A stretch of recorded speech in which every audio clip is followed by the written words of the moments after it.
Kabar gembira, PKH BPNT tahap 1 meledak cair.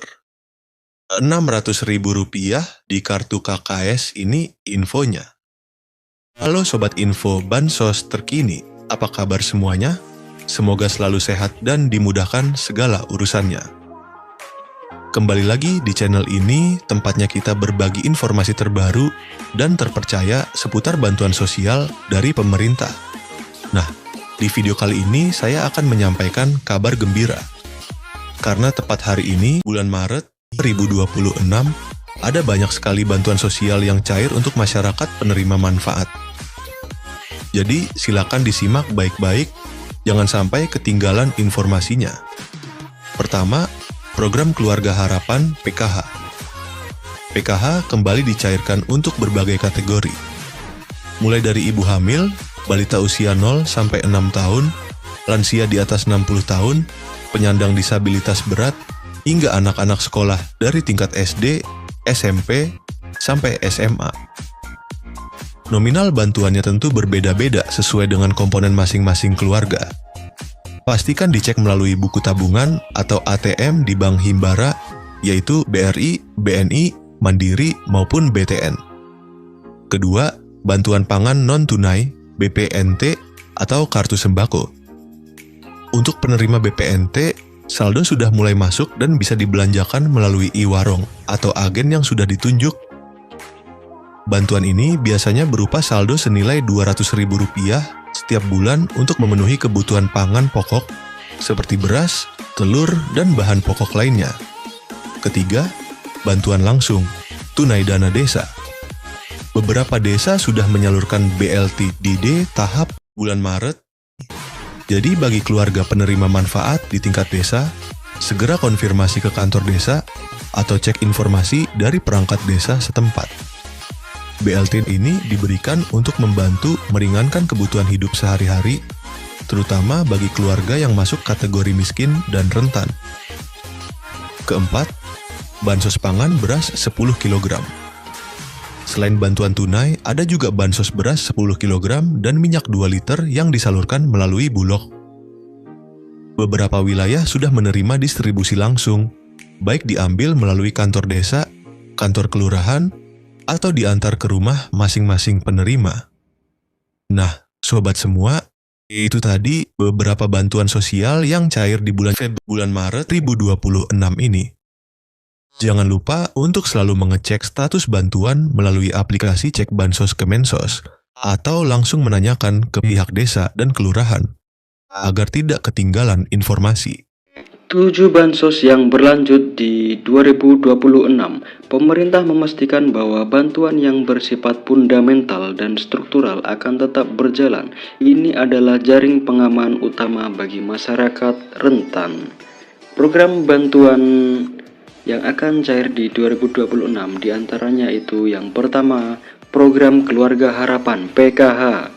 Sebagai primadona bansos, PKH tetap kokoh berdiri. Bantuan ini menyasar komponen vital keluarga, ibu hamil, balita, anak sekolah SD sampai SMA, lansia, dan penyandang disabilitas berat. Mekanisme penyalurannya diprediksi tidak berubah, yakni cair bertahap 4 kali setahun. Yang kedua yaitu BPNT atau sembako, atau yang bisa disebut bantuan pangan non-tunai. Kebutuhan pangan tetap menjadi prioritas nomor 1. Meski ada wacana transformasi ke direct cash, transfer uang digital untuk efisiensi program ini dipastikan aman, yaitu dalam artian program BPNT masih terus berlanjut di 2026. Yang ketiga yaitu bantuan PIP, program Indonesia Pintar. Komitmen mencerdaskan bangsa tidak surut. Anak-anak dari keluarga prasejahtera tetap dijamin akses pendidikannya melalui bantuan tunai PIP. Jadi PIP di 2026 akan tetap berlanjut. Yang keempat yaitu PBI JKN atau Kartu Indonesia Sehat gratis dari pemerintah. Kesehatan adalah hak dasar. Subsidi iuran BPJS Kesehatan bagi 40% penduduk termiskin tetap ditanggung penuh oleh negara. Bantuan beras 10 kg. Program cadangan pangan pemerintah CPP ini diprediksi kuat akan diperpanjang, berfungsi sebagai bantalan saat harga beras gejolak atau terjadi kerawanan pangan. Jadi bantuan beras di tahun 2026 akan tetap berlanjut. Yang keenam yaitu atensi lansia dan disabilitas berat. Kementerian Sosial terus menyalurkan bantuan rehabilitasi sosial baik berupa alat bantu, kursi roda, alat dengar maupun makanan bagi lansia tunggal dan disabilitas. Untuk yang ketujuh, bantuan pena pahlawan ekonomi Nusantara. Ini adalah bintang baru bagi KPM usia produktif di bawah 40 sampai 45 tahun yang sudah lama menerima bansos. Pemerintah menawarkan modal usaha hingga 5 juta rupiah. Syaratnya harus siap graduasi atau mundur dari kepesertaan bansos reguler. Setelah usahanya mandiri ya. Jadi nanti akan ada pengembangan apa skill-skill yang bisa dipelajari dan dipraktekkan. Dalam artian harus melalui proses graduasi secara mandiri atau graduasi secara sukarela. Tidak semua kabar itu manis ya. Ini dia yaitu kabar di tahun 2026 menjadi akhir perjalanan bagi bansos yang sifatnya ad hoc atau sementara. Nah, selanjutnya bansos yang kemungkinan di tahun 2026 tidak akan cair lagi yaitu BLT Kesejahteraan Rakyat atau BLT Kesra.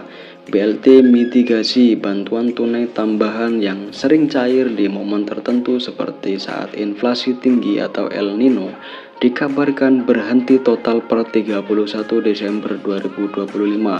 Sifatnya yang fleksibel dan temporer membuat program ini tidak masuk dalam anggaran rutin jangka panjang 2026. Bantuan subsidi BSU, program yang sempat hits saat pandemi ini juga diprediksi tidak akan muncul kembali seiring dengan pulihnya kondisi ekonomi pasca krisis. Ya, jadi ada beberapa bantuan yang kemungkinan di tahun 2026 tidak akan cair atau tidak rutin cair per bulan sesuai dengan kondisi yang ada di lapangan seperti inflasi tinggi atau El Nino dan lain sebagainya. Ya, lalu isu yang sangat hangat di tahun 2026 yaitu era baru bansos digital dan seleksi alam KPM. Isu paling strategis di tahun 2026 adalah digitalisasi dan validasi ketat. Pemerintah melalui bocoran dari Menko Luhut Binsar Panjaitan merencanakan peluncuran sistem bansos digital berbasis Artificial Intelligence atau AI. Tujuannya yaitu memberantas hantu bansos alias penerima fiktif, penerima ganda atau salah sasaran. Jadi concern pemerintah sangat concern di situ ya. Seperti penerimanya yang nggak ada atau bansosnya tetap cair, meninggal tetap bansosnya cair, atau penerima ganda atau salah sasaran.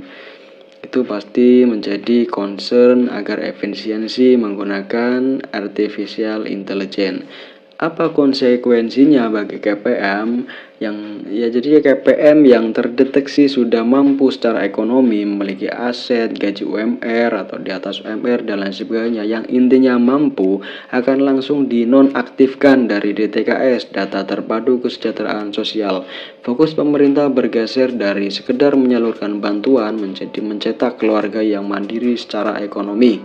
Saran bagi KPM, jadi simak secara sesama dan teliti.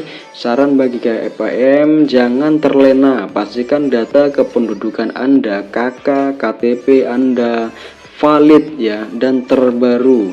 Jadi ketika ada perubahan apapun itu disampaikan ke Dispenduk, datanya itu harus yang valid dan terbaru.